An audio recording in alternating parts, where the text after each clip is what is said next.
cette cérémonie de remise de chèques aux inventeurs qui aujourd'hui constitue un maillon important dans en tout cas les projets et l'ambition que le chef de l'État veut pour le pays. On ne peut pas se développer si nous ne produisons pas ce que nous mangeons, si nous à la limite ne fabriquons même pas ce que nous produisons avec nos propres matériels. Le développement technologique, c'est ça qui aujourd'hui conditionne le développement de nos pays, et malheureusement l'essentiel de ces produits qui contribuent à la fabrication de tous nos produits sont importés. Donc c'est la raison pour laquelle l'ASPIT encourage en tout cas les inventeurs et par ces chèques, parce que vous savez, il y a peut-être beaucoup d'inventeurs qui ont beaucoup d'idées mais qui malheureusement ne peuvent pas en tout cas même faire des prototypes de ce qu'ils inventent, ce qu'ils ont dans la tête.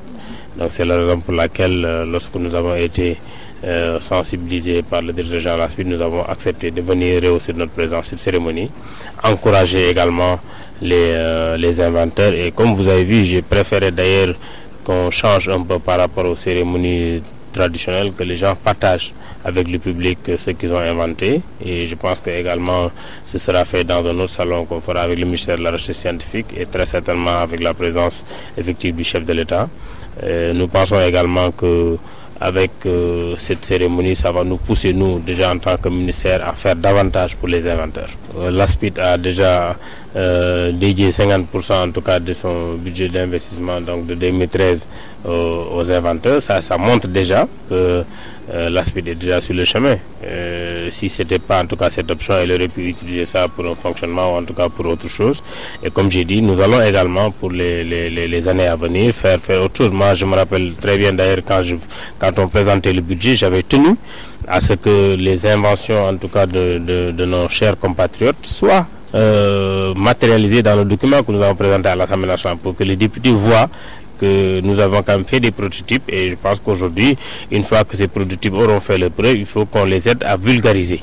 Parce qu'en fait, vous savez, l'inventeur, c'est pas normalement celui qui est censé amener son produit sur le marché, le vulgariser. Il invente un produit, il protège le produit, et maintenant, ceux qui sont dans l'industrie ou dans le commerce peuvent aujourd'hui, en tout cas, les aider à vulgariser ces produits. Il faut d'abord que les politiques comprennent ce qui est en train de se faire, que l'acceptent, le valident, et maintenant les accompagner à faire cette invention. Vous avez entendu en tout cas ce qui a été exposé. Vous les aurez vus dans la ville. Vous n'avez jamais pensé qu'ils ont eu à faire des choses que par exemple personne n'a encore fait au monde.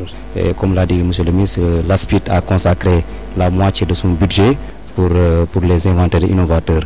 Et ceci, c'est dans le but de les encourager, d'encourager aussi la créativité dans le domaine de la technologie, notamment l'industrie, l'énergie, la santé, entre autres. Et aussi dans tout autre domaine aussi qui a trait aussi à la production, à la transformation, mais aussi à la valorisation des recherches. La vision du chef de l'État à travers l'instruction de son excellence Monsieur le ministre, donc non seulement sortir l'ASPIT de l'anonymat, mais aussi faire une campagne de sensibilisation et de vulgarisation, parce qu'il faut dire que l'innovation, la recherche et la propriété industrielle constituent un levier de développement. Donc aujourd'hui, l'ASPIT a déjà, comme d'ailleurs au moment où je vous parle, il y a une équipe de l'ASPIT qui est dans le Saloum pour faire des journées de portes ouvertes. Donc on veut sensibiliser l'ensemble des Sénégalais pour l'intérêt et l'impact qu'aura donc l'innovation, la recherche, mais aussi la propriété industrielle. De 2001 à nos jours, 5 directeurs généraux se sont succédés. Aujourd'hui, nous avons à la direction générale de l'ASPIT M. Makhtar Dia. En tout cas, nous inventeurs, c'était notre rêve d'avoir quelqu'un qui comprend les problèmes de l'invention, qui comprend les problèmes de l'innovation, qui comprend l'impact qu'il y a entre l'invention et le développement social et économique. M. Makhtar Dia a été justement ce rêve qui s'est réalisé, en tout cas pour nous les inventeurs, parce que dès qu'il est arrivé à la tête de cette structure, il a posé des actes qui permettent de savoir que voilà quelqu'un qui comprend l'impact de l'invention sur le développement national du pays. Et cette cérémonie que nous célébrons aujourd'hui, c'est la première fois, Daouda Ndiaye l'a dit, que cette cérémonie est organisée. Certes, les successeurs ont fait des activités, Mais cette conception, cette compréhension, cette connaissance profonde de la relation entre développement et invention, je peux dire que M. Makhtar Dia est celui qui a le mieux compris, le mieux maîtrisé, le mieux exécuté. Et ce qui fait qu'aujourd'hui, ici, quand même, cette cérémonie qu'on a est une preuve que M. Dia, il est à la place, c'est l'homme qu'il faut, à la place qu'il faut. Il est venu trop tard, mais on a dit, il n'est jamais trop tard de bien faire. Vous avez quelqu'un qui peut faire aller très loin, pousser très loin le développement du Sénégal à travers la valorisation des inventions et innovations.